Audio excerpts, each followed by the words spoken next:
Je m'appelle Sophie Durand et je voulais vous présenter ma série des anges.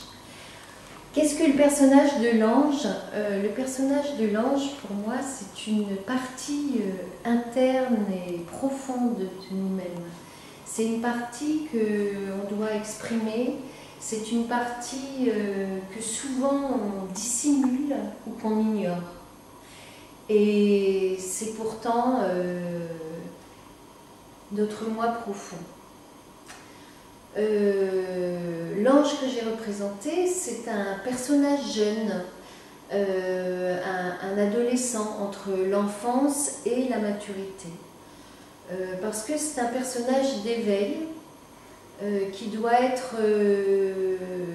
représenter comme son vêtement, qui est le djinn, qui est un vêtement symbolique de la jeunesse, symbolique de la liberté, qui plus il est usé, plus beau il est.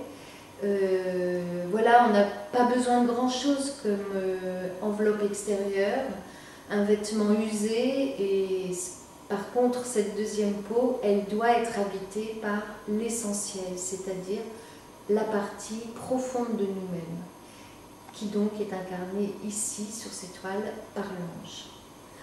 Donc un personnage d'éveil, là c'est le premier ange. La série, en fait, elle est formée de 7 toiles qui racontent 7 états de conscience. 7 états de conscience que va traverser cet ange à partir du moment où là, dans le premier, il va venir s'incarner sur la terre. Là, il la regarde de haut. Il est assez dubitatif sur l'envie d'y descendre. Ses pieds sont rouges, c'est l'appel du carbone, l'appel de l'incarnation.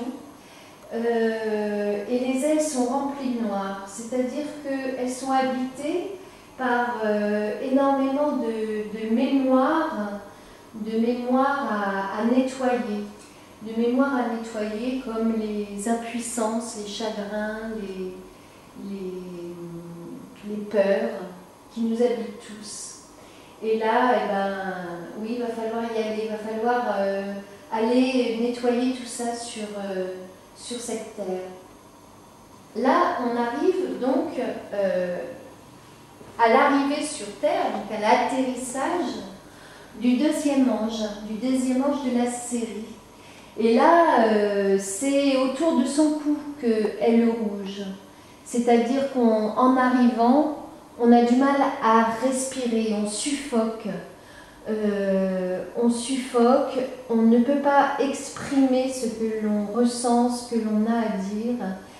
C'est le mal-être du mal-naître, c'est le cordon ombilical autour du cou, c'est celui qui nous étrangle.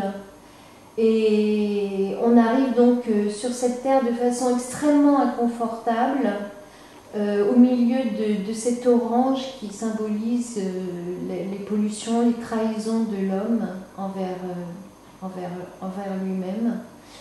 Et voilà, il va falloir comprendre comment on peut prendre son souffle et surtout, il va falloir s'adapter. Donc on va passer dans la pièce à côté qui est mon atelier où je travaille. Et il y a 2 autres toiles qui sont les suivantes. Là, c'est la troisième toile qui représente la particularité d'avoir un ange qui n'a pas de visage et qui accroche ses ailes. Ça veut dire qu'en fait, il accroche ses ailes parce qu'il vit dans l'inconscience totale de sa vie. Et donc, il ne peut pas avoir de visage. Les bibelots qu'on voit là en bas de la toile sont la symbolique de la famille, de celle qui porte et qui apprend les messages bloquants pour le moi intérieur qui mène le bal. Et voilà, les pieds sont toujours rouges, il va falloir s'incarner, il va falloir comprendre qu'on ne peut pas vivre sans l'image de soi. Donc il y a encore les couleurs, là, le bleu, le jaune, qui sont les couleurs des éléments, qui qui coulent en bas, qui l'entourent, mais qui ne sont pas encore utilisées. Et dans cette quatrième toile, là, il y a quelque chose de nouveau, c'est-à-dire que l'ange n'a toujours pas de visage, mais a repris ses ailes et les lit comme un livre, comme un journal.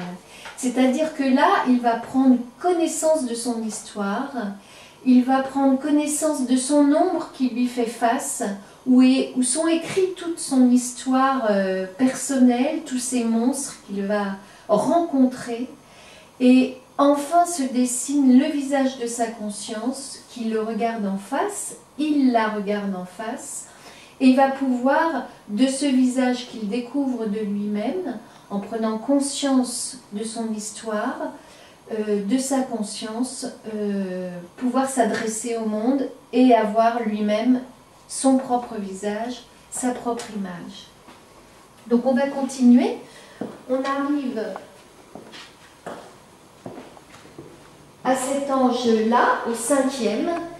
Alors, cet ange-là, lui, il est dans le mouvement, dans la vitesse, il a des grandes mains, il est dans le fer. Et c'est l'ange, en fait, qui prend son rythme de croisière pour être dans le fer, être dans le temps, être parmi les autres, être enfin en train de vivre sa vie parmi les autres. Donc il surfe là sur une planche rouge qui est le concret. Hein, maintenant il est bien dans le concret, il est dans l'argent, il est dans la loi et il est bien dans la réalité, même s'il a encore un pied qui ne touche pas totalement la terre, mais il est dans la fluidité, dans la créativité du vert et du bleu.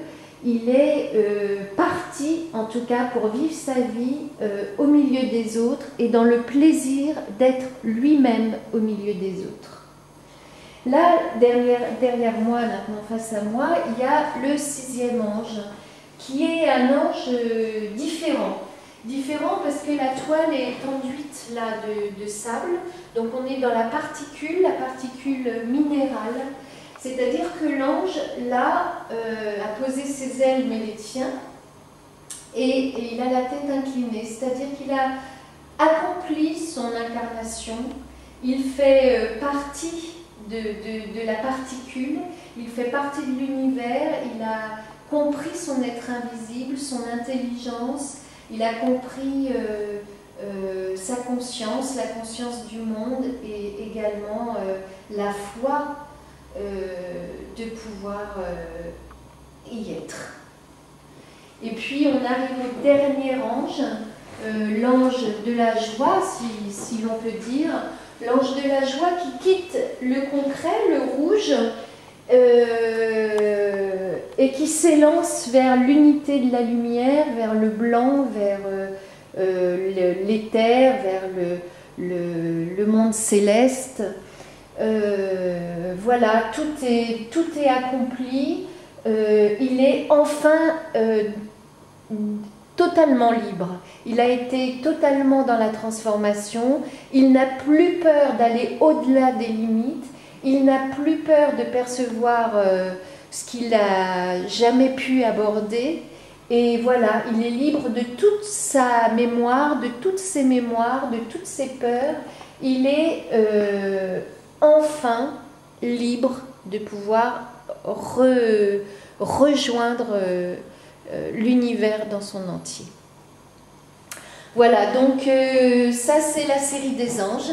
Elle mériterait une petite scénographie. J'avais très envie de l'accompagner d'une bande-son que je peux écrire et que je vais écrire pour elle.